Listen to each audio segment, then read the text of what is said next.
নমস্কাৰ mid day 18 হতে ষ্টুডিঅত মই প্ৰিয়ংকা অসম বিধানসভাৰ উপনিৰ্বাচনৰ দিন ঘোষণা কৰা হৈছে 30 অক্টোবৰত ৰাজ্যত হ'ব উপনিৰ্বাচন 2 নৱেম্বৰত হ'ব ভোট গণনা পাঁচটা সমষ্টিৰ উপনিৰ্বাচনৰ দিন ঘোষণা কৰা হৈছে গোখাইগাঁও ভবানীপুৰ তামুলপুৰ মৰিয়নি আৰু ঠাউৰা মাজুলীৰ উপনিৰ্বাচনৰ দিন এতিয়াও ঘোষণা কৰা হোৱা নাই আৰু সৰ্বানন্দ সোণোৱালে এতিয়াও ত্যাগ কৰা নাই বিধায়কৰ পদ 1 অক্টোবৰত জাৰি কৰিব অধিসূচনা মনোনয়ন দাখিলৰ অন্তিম দিন হৈছে 8 অক্টোবৰ আৰু মনোনয়ন প্ৰত্যাহাৰৰ অন্তিম দিন হৈছে 16 অক্টোবৰ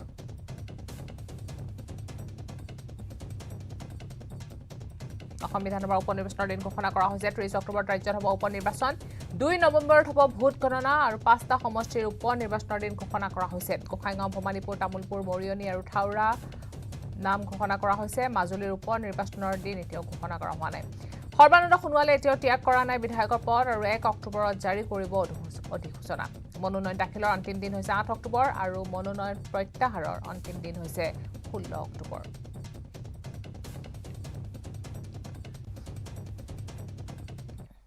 কৰিমগঞ্জৰ বদৰপুৰত ভয়ংকৰ পথ দুৰ্ঘটনা সংঘটিত হৈছে ৰখাই থোৱা গধুৰ বাহনত খুন্দা মাৰে বাইক আৰোহীয়ে দুৰ্ঘটনাত নিহত হৈছে বাইক আৰোহী আৰক্ষী কনিষ্টবল কাজল দে বদৰপুৰ শ্ৰীগৌৰী মাধৱ ধামত সংঘটিত হয় ঘটনাটো কৰ্ম সম্পাদন কৰি কাটিগড়াৰ পৰা উভতি অহাৰ সময়তে সংঘটিত হয় দুৰ্ঘটনাটো আহত কাজল দেক হস্পিটেললৈ নিয়া হয় যদিও আধা পাততে মৃত্যু হয় যুৱকজনৰ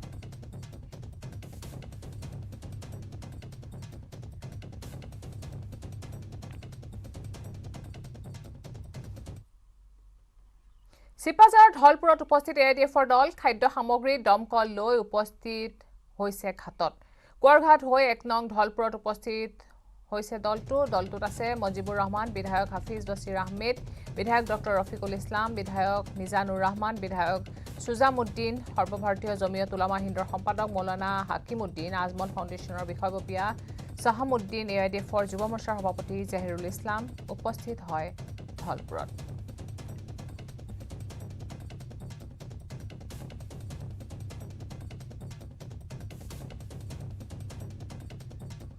এই সন্দৰ্ভত এক বিশেষ প্ৰতিবেদন ঢলপুৰৰ উচ্চৰিত স্থান পৰিদৰ্শন কৰিবৰ কাৰণে উপস্থিত হৈছে এআইডিএফৰ এটি দল আৰু ইতিমধ্যে প্ৰায় 20 লক্ষাধিক টকাৰ যি সামগ্ৰী লৈ উচ্চৰিত স্থান পৰিদৰ্শন কৰাৰ লগতে যি তেওঁলোকক খাদ্য সামগ্ৰী দমকল যোগান ধৰাৰ কাৰণে এআইডিএফৰ দলটো উপস্থিত হৈছে কামেশ্বৰ ৰামেশে দেখুৱাইছে এইসমূহ দমকল ইতিমধ্যে সেই যি উচ্চৰিত স্থানলৈকে লৈ যাবৰ কাৰণে সাজু হৈছে আমি দেখুৱাম পৰিৱেশটো নাৱৰে যাত্ৰা কৰাৰ কাৰণে আগবাঢ়িছে কামেশ্বৰ ৰামেশে দেখুৱাইছে সামগ্ৰীৰ পৰিৱেশ এআইডিএফৰ কেইবাগৰাকীও বিধায়ক ইতিমধ্যে এই স্থান পৰিদৰ্শন কৰাৰ লগতে তেওঁলোকক খাদ্য সামগ্ৰী যোগান ধৰাৰ কাৰণে ৰাওনা হৈছে কামেশ্বৰ ৰামেশে দেখুৱাইছে জমিয়তৰ লোক আছে লগতে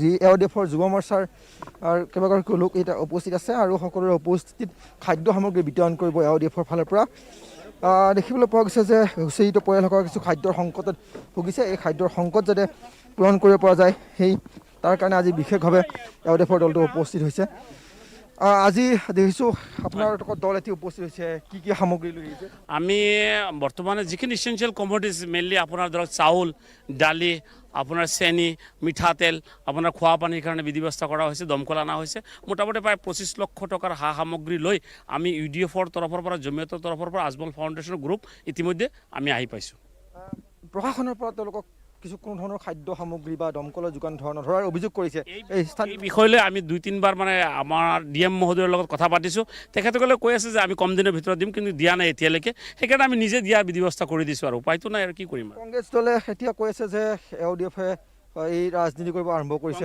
কংগ্ৰেছে বিপদৰ সময়ত মাত্ৰ আহে আপোনাৰ নাটকে কৰে আৰু বুকু ফালি গ'ল আপোনাৰ চোলা ফালিলে বুকু ফালিলে কিবা কিবি কৰিলে কিন্তু মাল দিয়াৰ ক্ষেত্ৰত নাই আৰু মাল দিয়াৰ ক্ষেত্ৰত আজমল চাহাবে আছে আৰু বিপদৰ সময়ত আজমলে আছে বাকী কোনো নাই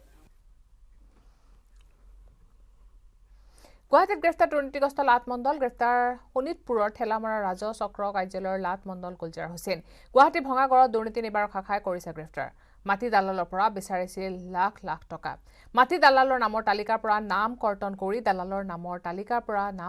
দিয়াৰ নামত বিচাৰিছিল কেইবা লাখ টকাও গুৱাহাটীত ধনৰ লেনদেন হোৱাৰ কথা আছিল আৰু কালি গ্ৰেপ্তাৰ হোৱা শোণিতপুৰ ঠেলামৰা ৰাজহ চক্ৰ বিষয়াৰ লাট মণ্ডল গুলজাৰ হুছেইন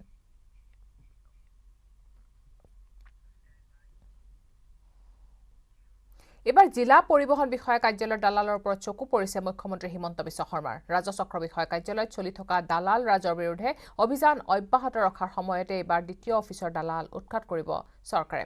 খানাপাৰাত অনুষ্ঠিত এক অনুষ্ঠানত ঘোষণা কৰে মুখ্যমন্ত্ৰীগৰাকীয়ে।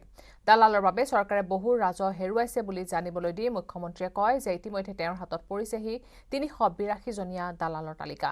ইয়াৰ ভিতৰতে বহুতৰে সম্পত্তিৰ পৰিমাণ বহুত বুলি উল্লেখ কৰি যিকোনো মুহূৰ্ততে দালালসকলক ৰঙা ঘৰলৈ পঠোৱা হ'ব বুলিও সকীয়াই দিয়ে মুখ্যমন্ত্ৰীগৰাকীয়ে। কামৰূপ পৰিবহণ বিভাগৰ দালাল কাৰ্যালয়ত দালাল ৰাজ। দালালে এজনৰ পৰা লুটিলে ৩১,০০০ টকা। গাড়ী ফিটনেছৰ বাবদ বাট কৰি বাই আহিও সদায় নিৰাশ হৈ উভতিব লগা হয় এগৰাকী ভুক্তভোগী। জলিল আলী নামৰ দালালটোৰ বিৰুদ্ধে অভিযোগ কৰিছে ভুক্তভোগীগৰাকীয়ে। ফিটনেছ কৰাৰ কাৰণে মই পইচাখিনি তাহাঁতক দিছিলোঁ। পইচাখিনি ফাৰ্ষ্টতে ক'লাক যে মই পইচাখিনি এই লকডাউনত কিবা হৈ গ'ল, এই বন্ধ হৈ গ'ল। বন্ধ হোৱাৰ পিছত সেই সময় মই 30,000 দিছিলোঁ। 30,000 দিয়াৰ পিছত যাইতো টাইমটো যাই আছে। তাৰপিছত তাহাঁতে কৈছে যে একদিনত 50 টকাকৈ ফাইনত, ফিটনেছৰ ফাইনত 50 টকাকৈ তোমাৰ 2.5 মাহ হৈছে, 2.5 বছৰ হৈছে। 2.5 বছৰ যিখিনি হিচাপ হৈছে সেইখিনি লৈ পেলাই তাহাঁতে কৈছে যে চেলিনটিত তোমাৰ 7,500 লাগব। তাকো দিলোঁ। তাৰপিছত আমাক কাম কৰাৰ কাৰণে সেনেকৈ হিচাপ কৰি তেওঁলোকে 61,000 বুলি কৈছিল। 61,000ৰ পিছত তেওঁলোকে মোৰ পৰা ল'লে তেওঁলোকে 55,000 লৈছে আৰু দিব লাগিব 6,000।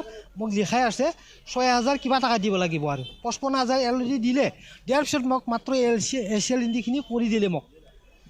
এতিয়া ফিটনেছটো মোৰ কৰা হোৱা নাই। ফিটনেছটো কৈছিল যে তোক একদম শনিবাৰে কৰি দিম, কিন্তু শনিবাৰে কিবা বন্ধ থাকিল।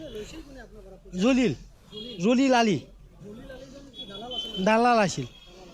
দালাল এতিয়া ঘূৰি থাকে। তাৰ দালালৰ চক্ৰত মানে তেওঁ আগতেও কৰি দিছে মোক। আমিতো আৰু সোমাব নোৱাৰি, ভিতৰত সোমাব নোৱাৰি। আমি সোমালেও কি এই সেনেকৈ তাৰমানে পইচাখিনি আমি যেনকৈ হ'লে আমি ফিটনেছৰ কাৰণে আমি দিবই লগা হয়। মই অলপ আগতে আহিছোঁ। আহি পেলাই মই আপোনালোকক দেখা পাই পেলাই মই জানিম নাকি তাৰ কিবা বিষয়। তেওঁ ফোন কৰা আজি মই কালিৰ পৰা পৰহিৰ পৰা ফোন কৰিব পৰা নাই।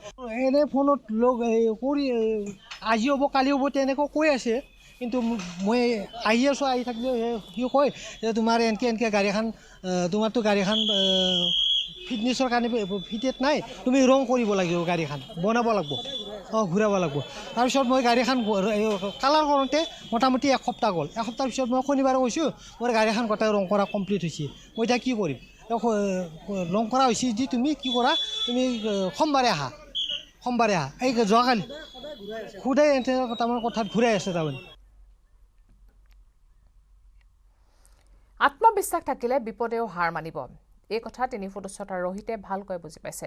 সেইবাবে সুবিধা পাওঁতে টীকা গ্ৰহণ কৰিছে ৰোহিতে। আশা কৰোঁ আপুনিও ৰোহিতৰ দৰে সুবিধা পালেই ভেকচিন গ্ৰহণ কৰিব।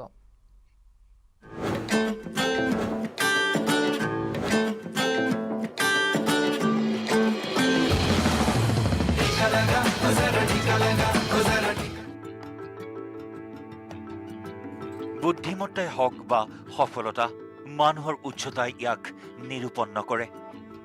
আৰু ইয়াৰ সঠিক উদাহৰণ হ'ল উজ্জয়ন নিবাসী 30 বছৰীয়া দিব্যাংগ যুৱক ৰোহিত। ৰোহিতৰ উচ্চতা মাত্ৰ 3 ফুট, কিন্তু ৰোহিতৰ মাজত আছে বুদ্ধিমত্তাৰ সমস্ত গুণ। ৰোহিতেও নিজৰ পৰিয়ালক লৈ সিমানেই সচেতন যিমান আপুনি বা আমি। সেইবাবে তেওঁ সময় অপচয় নকৰাকৈ কোভিডৰ আতংকৰ পৰা নিজকে আৰু পৰিয়ালক ৰক্ষা কৰাৰ বাবে টিকা গ্ৰহণ কৰিছে। और आज मैंने कोरोना वैक्सीन का टीका लगवाया है। जब मैं दिव्यांग होकर टीका लगवा सकता हूँ तो हमारे देश के और प्रदेश के और उज्जैन के लोगों से निवेदन करता हूँ कि हर वर्ग के लोगों को बढ़ चढ़कर टीका लगवाना चाहिए। ৰোহিত কোনো কোটিপুটি নহয়। ৰোহিতৰ আয়ৰ উৎস এই দোকানখনেই, যি লকডাউনৰ সময়ছোৱাত বহুত দিন ধৰি বন্ধ হৈ আছিল। কিন্তু ৰোহিতে এই কথা ভালদৰে বুজি উঠিছিল যে কোভিড-19ৰ টিকা নোলোৱাকৈ তেওঁ কোভিড-19ৰ আতংকৰ পৰা হাত সাৰিব নোৱাৰিব। টিকাই হ'ল সঞ্জীৱনী। আপুনি ল'লেনে? ক'বই লাগিব ৰোহিতে এই কথা বুজি উঠিছিল যে জীৱন বৰ অনুপম আৰু আজিৰ তাৰিখত কৰোনা ভাইৰাছৰ ভেকচিন নোলোৱাকৈ নিজৰ লগতে আপোনজনৰ প্ৰাণ সংকটত পেলাব নোৱাৰি আশা এয়াই যে আপুনিও ৰোহিতৰ এই বুদ্ধিমত্তাৰ প্ৰতি আকৰ্ষিত হ'ব আৰু টীকাকৰণেৰে নিজৰ লগতে আপোনাৰ আপোনজনৰ প্ৰতিও দায়িত্ববাহী হ'ব bureau report news 18 network Ujjain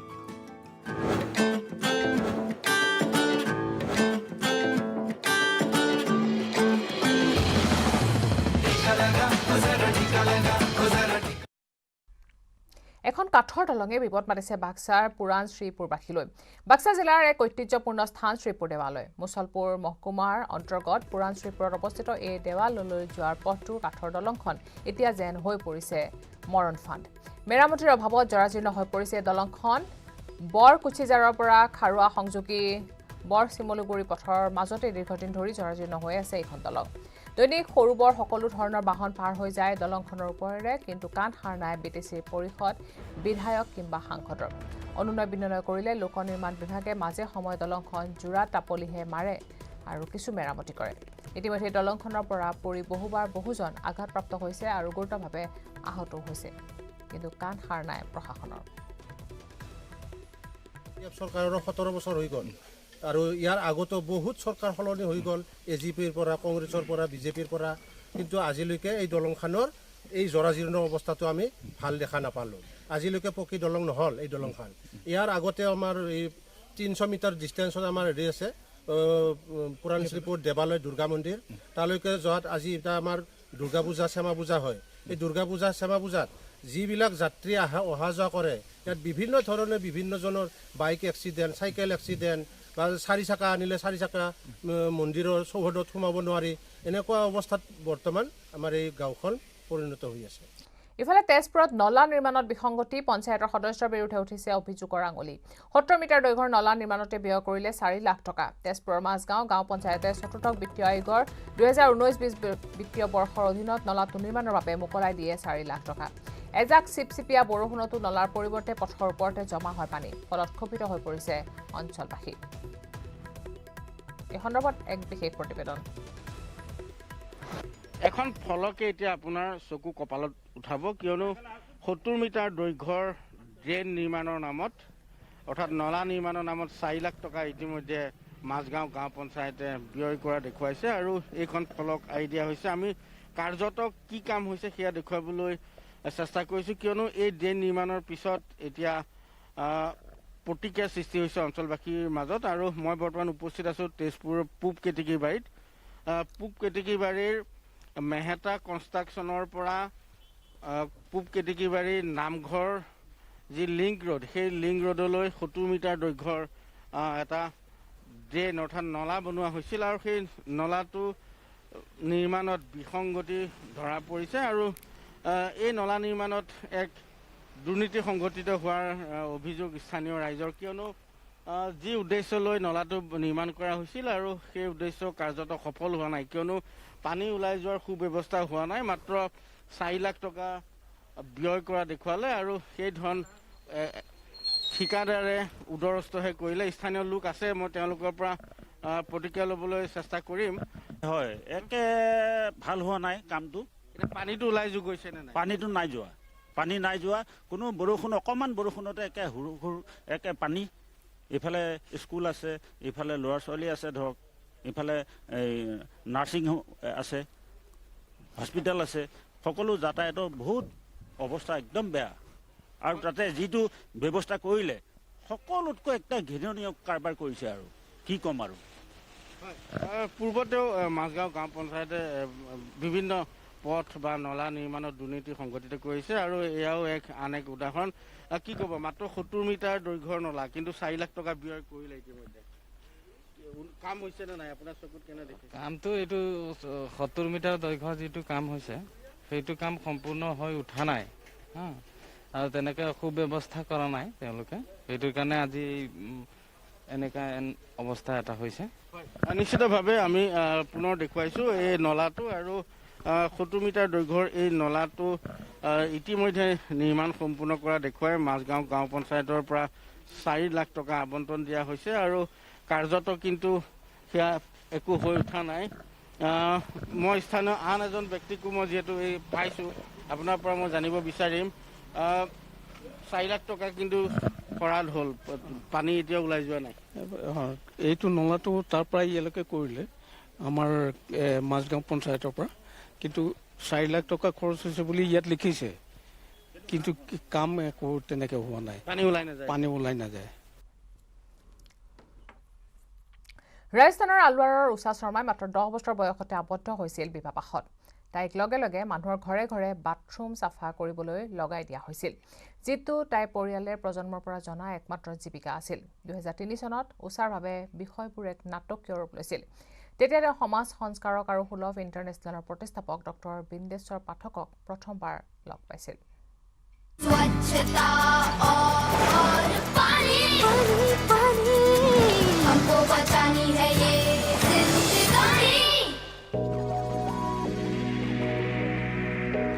छोटी थी मैं, जब 7 साल की थी, मम्मी के साथ जाती थी और वो ही मतलब मम्मी के साथ जाकर यही सीखती थी और देखती थी कि भाई किस तरह से मम्मी मेला उठाती है, किस तरह से परात में रखती है और कहाँ उसको फेंकती है।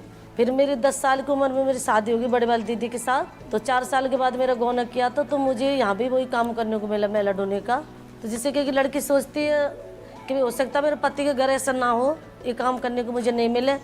तो यहाँ पर डॉक्टर पाठक जी आए, तो वे हमसे जैसे कि कोई लेडीज़ तो मेला ढो के जा रही थी और कोई लेडीज़ आ रही थी, तो डॉक्टर पाठक जी रोक के हम लोगों को कहने लगे कि भाई 1 मिनट मेरी बात सुनो, रुक जाओ। तो फिर हम इनकी बात सुनने लगे, कहने लगे ये काम तुम क्यों करते हो, कि हमारे लोग तो कोई और काम ही नहीं कर सकते, यही काम करते हम लोग। तो साहब ने कहा तुम लोग दिल्ली आओगे, क्योंकि दिल्ली हम लोग आए थे 2003 में, दिल्ली हम लोग आए थे, तो यहाँ पर कभी हम लोगों का इज्जत और सम्मान हमको कभी मिला ही ना था जब हम मेला ढोने का काम करते थे। तो वहाँ पर स्कूल की लड़कियों ने, सुलभ में बहुत बड़ा स्कूल है, तो वहाँ की लड़कियों ने स्वागत किया था, हमारे मैडमों ने, लड़कियों ने। फिर देखिए यहाँ पर नई दिशा के नाम से एक सेंटर खोला अलवर में, और यहाँ पर हम लोगों को जैसे अचार, पापड़, जबे, कॉटन की बत्तियाँ हम लोग बनाते थे। तो हमने के डॉक्टर पाठक जी से कहा कि सर हम लोग सामान तो बना लेंगे, लेकिन इसको खरीदेगा कौन। तो डॉक्टर पाठक जी ने कहा तुम सामान तो बनाओ, मैं खरीदूंगा सामान तुम्हारा। जिन्हों के घर में शौचालय साफ करते थे, लेकिन आज वही लोग हैं, ये सामान जो हम बनाते हैं अचार पापड़ वो खरीद के खाते हैं। तो मैं भारत सरकार को भी धन्यवाद देती हूँ कि हम जैसी लेडीज़ों को उन्होंने इतना मान सम्मान बढ़ाया है, क्योंकि वाल्मीकि समाज से एक पद्मश्री मिला उनके लिए, तो मुझे बहुत खुशी होती है। मैं तो खुश हुई हूँ, लेकिन हमारे समाज के बाकी के लोग सभी खुश हैं।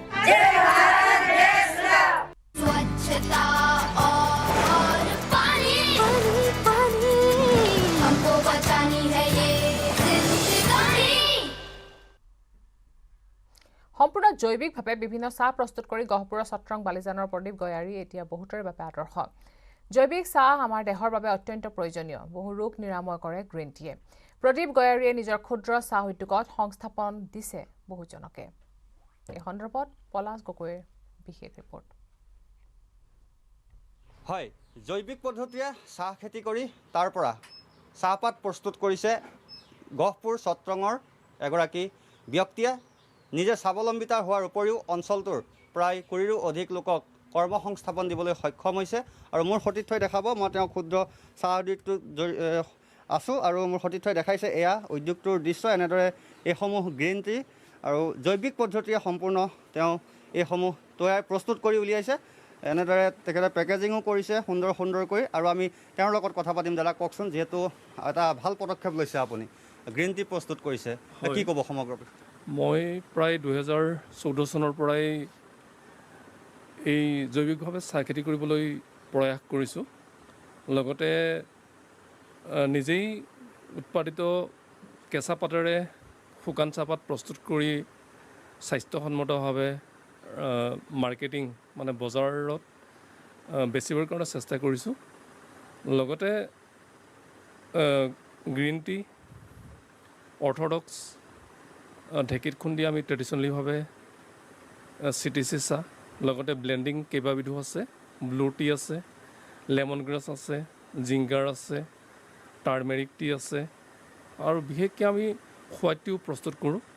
তেনেদৰে আমি বহুতকেইটা এক্সিবিশ্যনতো আমি এটেম্প কৰিছোঁ। লগতে আমাৰ চাহ অসমৰ লগতে ভাৰতবৰ্ষৰ বিভিন্ন স্থানলৈ আমি পঠাবলৈ সক্ষম হৈছোঁ। লগতে ভাৰতবৰ্ষৰ বাহিৰতো আমি ডুবাই আদিকে ধৰি কেইবাখনো দেশলৈও আমি ৰপ্তানি কৰিবলৈ সক্ষম হৈছোঁ কম পৰিমাণে। আপুনি কৰ্মসংস্থাপনো দিছে আপোনাৰ এই উদ্যোগটোৰ জৰিয়তে, স্বাৱলম্বী হৈছে কেইবাগৰাকীও যুৱক। নিশ্চয় নিশ্চয়। আমি একচুৱেলি এইটো উদ্যোগত মোৰ সতীৰ্থ দুজনো ব্যস্ত হৈ আছে ইয়াতে, লগতে আমি এই উদ্যোগটোৰ জৰিয়তে কেইবাগৰাকীও শ্ৰমিকক আমি কৰ্মসংস্থাপন দিবলৈ সক্ষম হৈছোঁ। লগতে আমাৰ ডিষ্ট্ৰিবিউটৰো আছে, এনেধৰণৰ দুজন ডিষ্ট্ৰিবিউটৰক আমি কৰ্মসংস্থাপন দিবলৈ সক্ষম হৈছোঁ। নিশ্চয়। আপোনাৰ নামটো? মোৰ নাম শ্ৰী প্ৰদীপ গয়াৰী।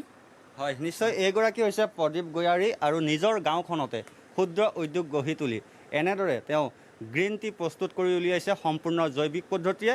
ইতিমধ্যে বহিঃৰাজ্যতো গৈছে আৰু ৰাষ্ট্ৰীয় বজাৰ দখল কৰিবলৈও সক্ষম হৈছে এই গ্ৰীণ টিয়ে, আৰু লগতে অঞ্চলটোৰ প্ৰায় কেইবাজনো ব্যক্তিক কৰ্মসংস্থাপন দিবলৈ সক্ষম হৈছে এইগৰাকী ব্যক্তি, আৰু এইগৰাকী ব্যক্তিৰ এই চেষ্টাক এতিয়া পলাশ ফুকন। আজি পৰৱৰ্তী খবৰলৈ। জাগিৰোডত শিশু অপহৰণৰ অপচেষ্টা, সপ্তম শ্ৰেণীৰ এজন ছাত্ৰক পথৰ পৰা অপহৰণৰ চেষ্টা কৰে। মাৰুতি ভানত উঠাই পলাবলৈ লৈছিল অপহৰণকাৰী দলটো। টানি আজৰি গাড়ীত উঠাওঁতেই কৌশলেৰে পলায়ন কৰে ছাত্ৰজনে। নখোলা গাঁৱৰ ছাত্ৰজনৰ পৰিয়ালৰ থানাত এজাহাৰ। উল্লেখ্য যে এটা সপ্তাহত 3টাকৈ অপহৰণৰ ঘটনা সংঘটিত হয় জাগিৰোডত। 3টা ঘটনাতে অপহৰণকাৰীৰ টাৰ্গেট আছিল শিশু। আহোঁতে মানে মোক গাড়ীখনে মানে মোৰ বেগটো ধৰি কেনে মোক টানি লৈ গৈছিলে। তাৰপিছত মানে মই অকণমান উজতি খাই কেনে পৰাৰ নিচিনা হৈ গ'লোঁ। তাৰপিছত গাড়ীখনে মোক মানে ল'ৰাটো যে এৰি দিলে, এৰি দিয়াৰ পিছত সিহঁতে আগত গ'লগৈ। আগত যোৱা দেখি কাৰণে মই বেলেগ এটা ৰাস্তা দি গুচি আহি গ'লোঁ। তাৰপিছত আহোঁতে মানে আকৌ অকণমান আহিছিলে, কিন্তু মানে নকৰিলে আৰু। গাড়ীখন ব্লেক কালাৰৰ গাড়ী।